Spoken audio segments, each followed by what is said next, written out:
Welcome to another fantastic live episode of Small Business Celebration Meat and Potatoes. Yes, this episode is live. If you're watching it later, then obviously it's not, but that's okay. Right now here at 5 p.m. Pacific Standard Time, we are live here at Modern GG. We're going to be talking about how to work with multiple personality types. No, not the disorder type. It's people. How do you talk with people and groups of people to help guide them and funnel them all in the same direction? But we can't do this without our presenting sponsors and our location sponsor. Now, at Oliver & Associates Real Estate, we know that buying or selling a home isn't just a transaction, it's a life moment. That's why they're committed to building relationships that last. They take the time to truly understand your needs, your dreams, your stories, so they can find you not just a house, but a home. Give Oliver Associates a call at 661-808-3444 or check them out at yourrealtor.us today. Today's Meat and Potatoes live episode location is brought to you by Modern GG Gallery, an ultra-modern art gallery located in downtown Bakersfield, California, featuring the artworks of the modern abstract artist Johnny Ramos. Whether you're looking for artwork for your office, your home, or a postcard that you can send as a thank you note, go to Modern GG Gallery, located at 900 18th Street in Bakersfield, or give them a call at 661-840-8729, or email them at art@moderngg.com today. Welcome back to another live episode here of Small Business Celebration Meat and Potatoes. If you haven't subscribed, please do so. Also like and notify so you get notified for future episodes here on Small Business Celebration, both our live episode and our regular episode that drops on Saturdays at midnight. Now, our guest this week is Quon Louey, the owner of Telehealth Docs. Welcome to Small Business Celebration's Meat and Potatoes. Well, thank you for having me. And for visionaries who don't know who you are you and what is it that you do? My name is Quon Louey. I'm the founder and executive director for Telehealth Docs Medical Group. We've been operating since 2011, and we bridge the gaps of care for a lot of rural customers by providing virtual care to all of our customers. Now, one of the great things about doing Meat and Potatoes is we get to do a deep dive. We get to get into the meat and potatoes, the real nitty gritty of business, small business ownership. And the great thing that you've done, Quon, is you are way ahead of the curve in telemedicine before it was cool like it is now. Absolutely. We believed in this concept and this delivery of care. Like I said, we've been doing it since 2011. And for those that don't know, telehealth is? Basically, it's a secure way of seeing your doctors virtually via something like whether through your computer or some electronic device. And the great thing is you're so ahead of the curve, but it's so, it's I wouldn't say commonplace, but a lot of people are using it now. Absolutely. And today, pre-COVID, it was more of a novelty. Right. Post-COVID now, everybody expects it. It's sure. part of the delivery of care, you know. Right. You can leave your home, so how you can see the doctor, you can see him virtually. So this way, I don't have to go to the doctor's office if I've got that really annoying seasonal allergy cold that makes it disgusting for everybody else around. I can just go online and call my doctor, and he can send the prescription over. Absolutely. You can just see it, depending on which physician you see, what specialties, what you're seeing them for. Now is out there. Right. Is the best way to see your physician, and especially with technology today, you can probably do about 80% of what you can do face to face. How many physicians are on your network right now? Oh my gosh. Last count, probably about 60 to 70 physicians from all over the country, also from other countries. Really? How Yes. far away? Romania, Peru. Really? Oh my gosh, it's been phenomenal. It's because of word of mouth. Really? You know, develop a great reputation, and then they tell their colleagues, and they want to join your group. Well, and that's the key right there for business owners, is one of the things that you have to do for your business is, on the supply side, is you have to get a lot of different physicians willing to come onto your platform to be able to do this. How did you invite your first physician onto Telehealth Docs? You know, that's a great question, Mike. Basically, it took a lot of convincing. Right. Because, first of all, you take a physician who's never done this before, right, who's been going through medical school, having a private practice, and they're used to touching the patient. So the challenge is, are you kidding me? How am I going to treat the patient without touching them? Right. You know, it's obvious for mental health, right, because you don't touch them, and then you don't have to deal with any tools. But if you're dealing with many other specialties, you deal with equipment, stethoscope, and things like that. Right. So it was more of a retraining process for them. Now, it's not a problem because everybody's No. used to it. Absolutely, because everybody's accepted it. Right. The three components: you have the physician, Right. the patient, and the insurance company. Okay. Because those are the biggest challenges when we first started in 2011. Now, you've got 60 to 70 physicians on your network. How do you help those physicians all stay on the same page? Because it's almost like, this ebb and flow of a river that of physicians and all these different personality types. How do you keep them engaged and keep that quality of care going, and at the same time not make them feel alienated and alone, and yet part of a greater purpose? Phenomenal question. We respect them. We take care of the patients, because in healthcare, first of all, I'm not a physician. Okay. Let's just point that out. I'm not a physician. I'm more of a techie guy who Right. kind of put the technology together. So I can't tell them how to run their practice, but I allow them the freedom to run their practice with some oversight, of course, Okay. with our medical team, things like that. But overall, we let them run their practice their way.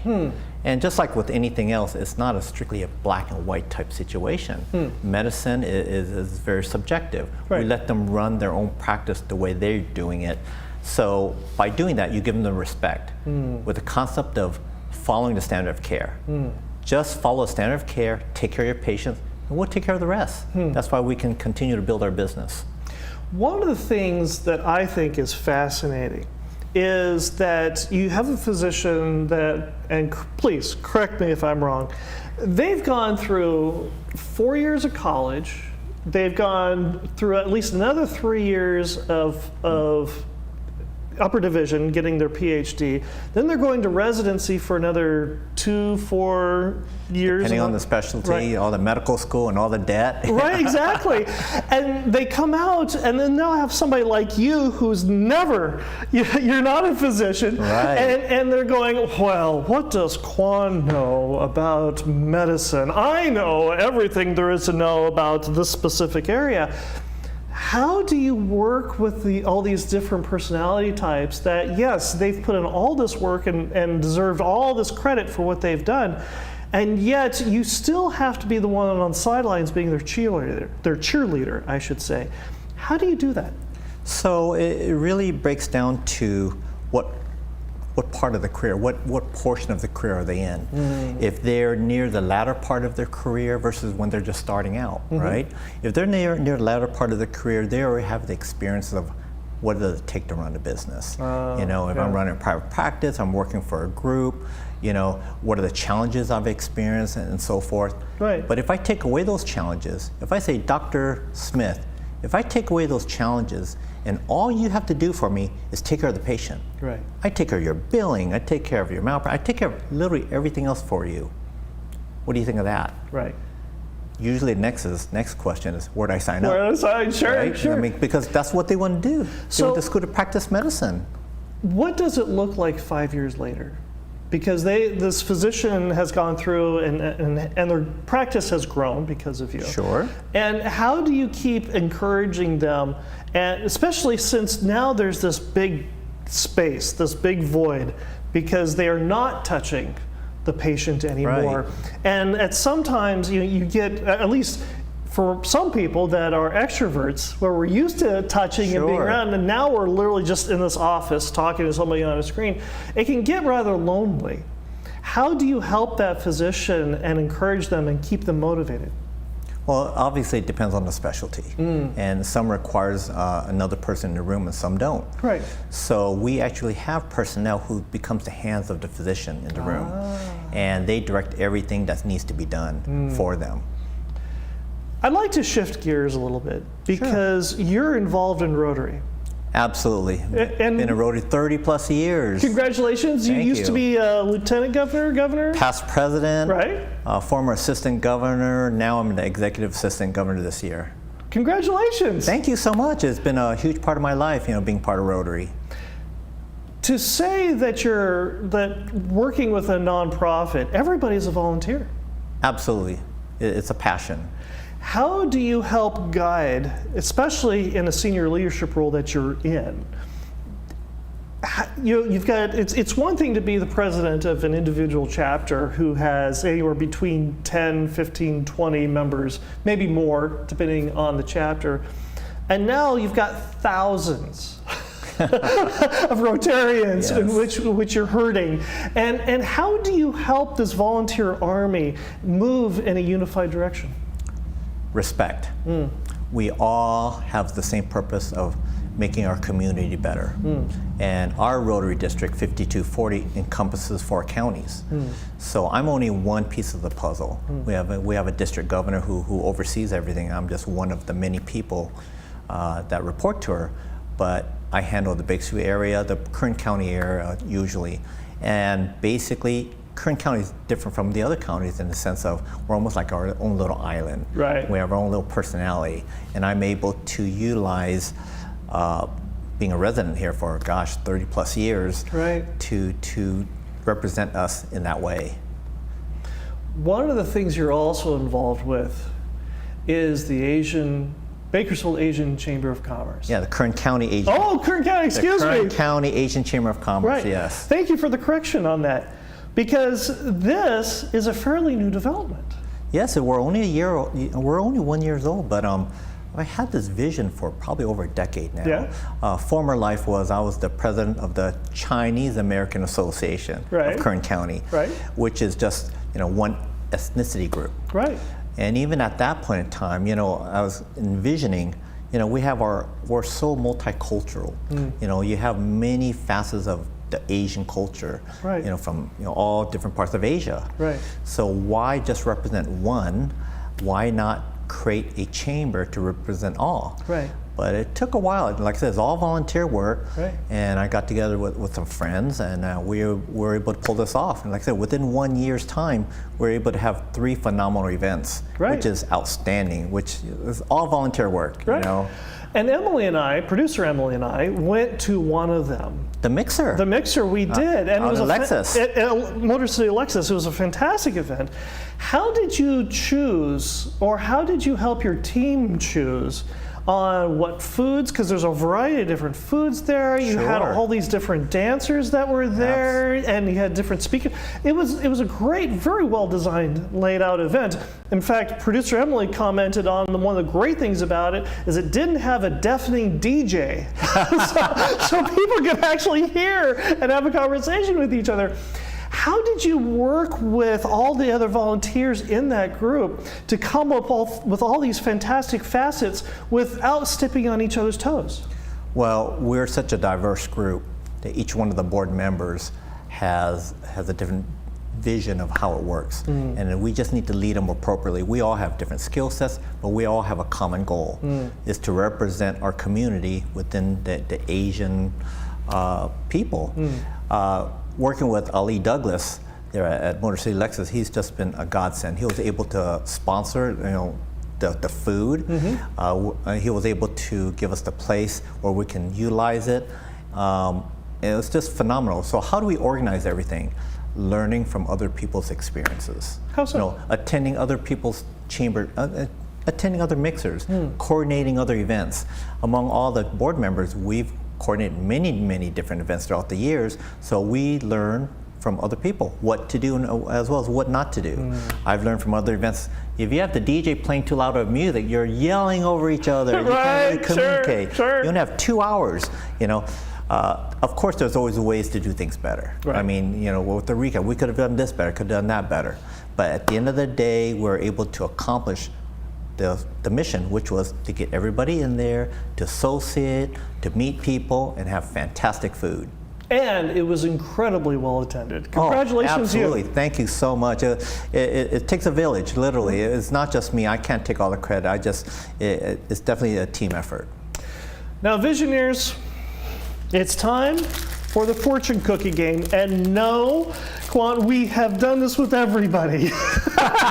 It's not just a fortune cookie for the Asian community, right? And if you're not familiar with the way the fortune cookie game works, I have a sealed fortune cookie here in my hand. I have never opened it. I have no idea what the random fortune cookie inside of it is. And I'm going to give this fortune cookie to Quon, who will go ahead, he will open it up, crack open the cookie, read the fortune, and add "in my business" at the end of it. In my business, In huh? my business All at the end right. of it, and then explain for a minute or two, or 30 seconds. Do I get to eat it first? Absolutely, or am I absolutely. just, In fact, we prefer that if you eat it while you're trying to read the fortune. From Panda Express. Okay.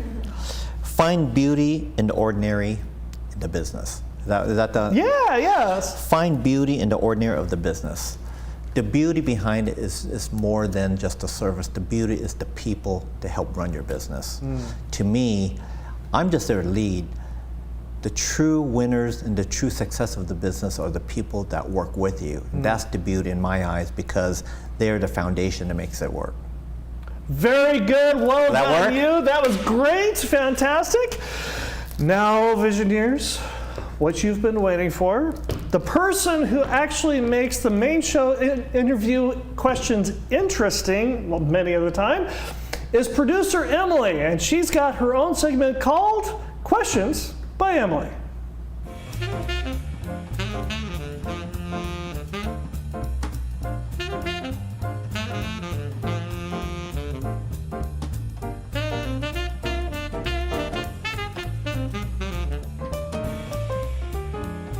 And Questions by Emily is sponsored by Cazador Consulting. Need elite talent to grow your team? Cazador Consulting Group in Bakersfield is your go-to partner in staffing and direct hires. They don't just fill jobs, they build lasting partnerships by listening to your needs and delivering top-tier customer service. At Cazador, mutual success isn't a goal, it's the standard. This is more than staffing, it's building your team so you can build your business.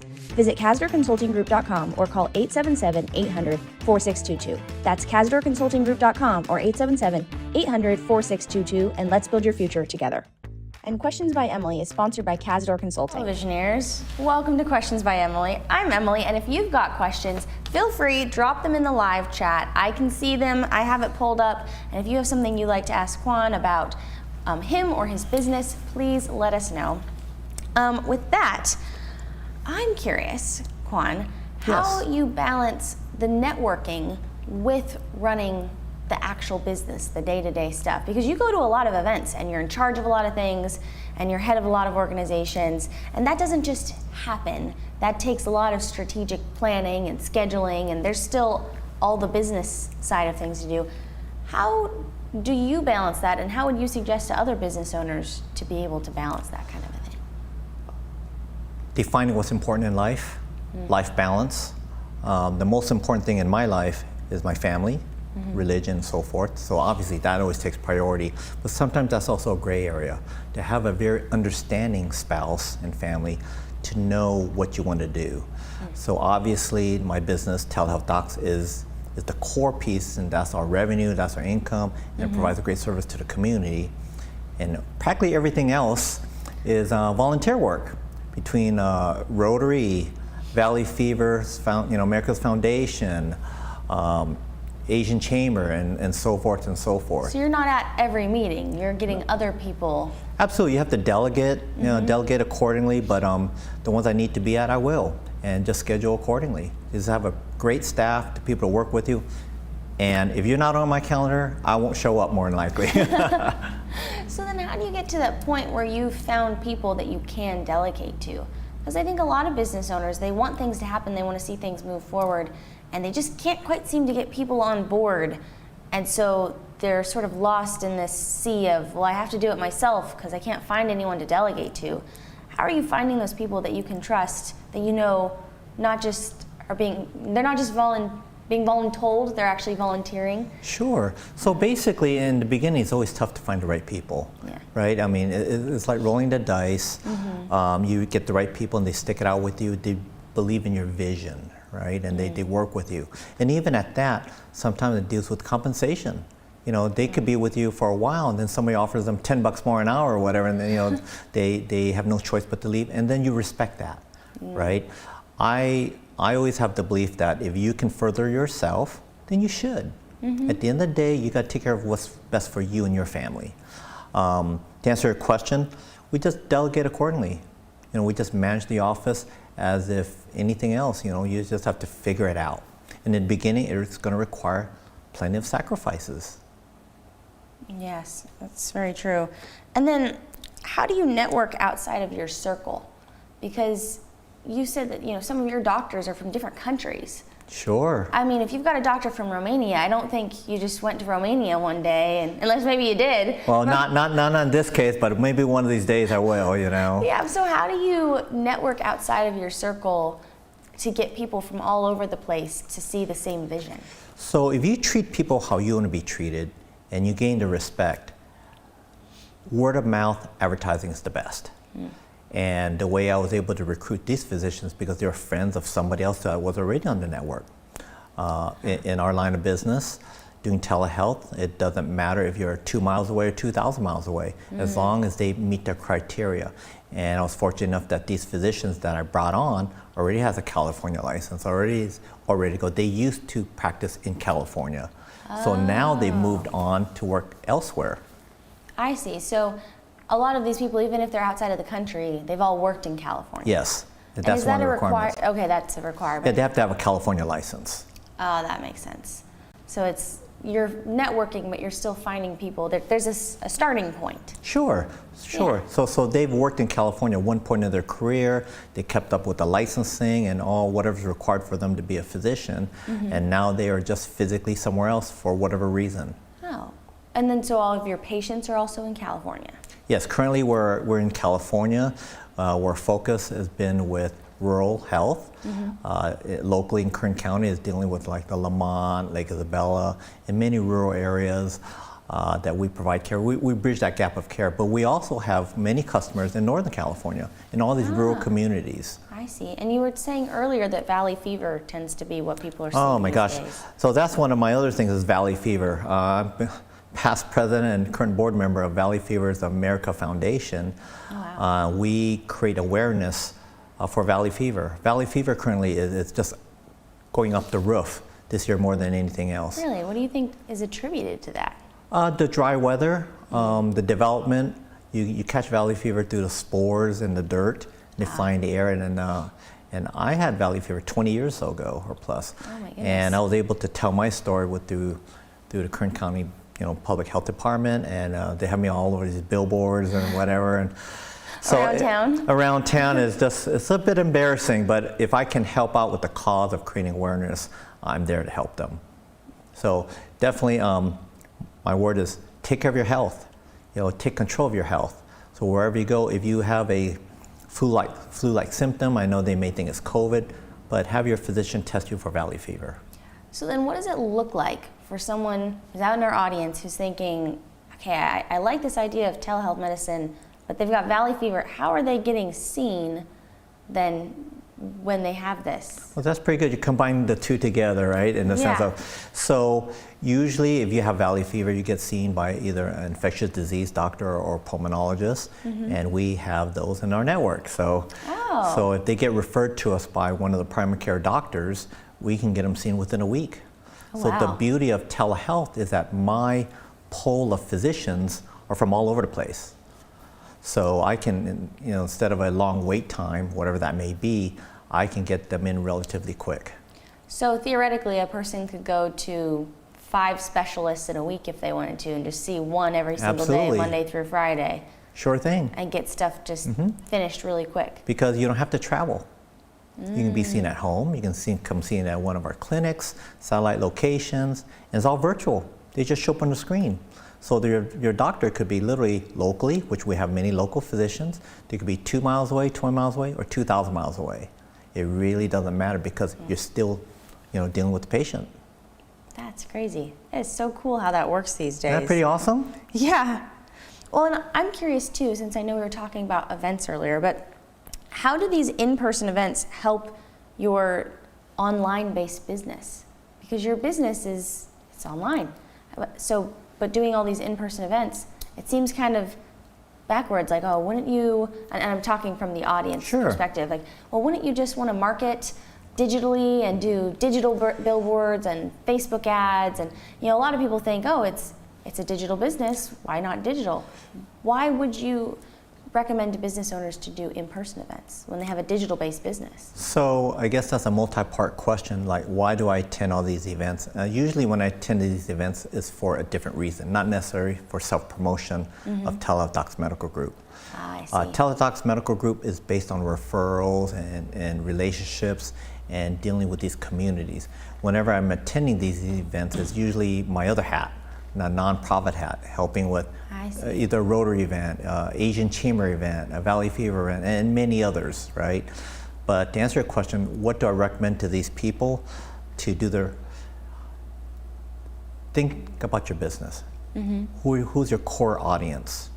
And how do you attract that core audience? And how do you build that relationship with them to attract that business? I see. So in your case, what are going to all these events? What audience does that attract for you? Well, let's pick an event. Well, the Asian Chamber event. We had our mixer. That was a great mixer that we were able to do the work, and some of them that attended happened to be physicians, right? That could be a coincidence, or some that would person, hey, Dr. So-and-so, would you like to attend this event? Come on by, you get to meet other people, and then you get that segmented time with them, right? And you say, hey, are you having any of these challenges? How long does it take, for your patient to get these results back when you said to a specialist? Try us out, or Valley Fever, for example. You have a press release with them. Give us a try. Let us earn your business. So it never hurts to keep going. No, the publicity is there. Any way you can get the word out for multiple causes, So I'm out there, not just for my business of Telehealth Docs Medical Group, but representing all the other organizations as well. And that's the key right there, is that it's everything all at once. Absolutely. All the time. All the time. Even though it seems like there's a lot on the plate. You just make it work. You wonder sometimes, gosh, I don't live a normal life. I'm doing these 14-hour days plus weekends, but that's okay because it's what you believe in. Yeah. So I don't get a chance to watch as much television, or you don't get a chance to do this and that. I'm fortunate enough where my adult kids are out of home, and I can do that. If they were at home, it would be a completely different life. Well, what would you say to your kids? As they were growing up, they watched you go into business. What do you tell them to inspire them in their endeavors? Well, I inspired them by always being there at all their events. It's not necessarily quantity of time, but quality of time. I was always home to help them with their homework. I was at their sports events, their award ceremonies, things like that. And as long as I'm there and present, and I always make them a priority. Because to me, at the end of the day, your family is everything. Yeah.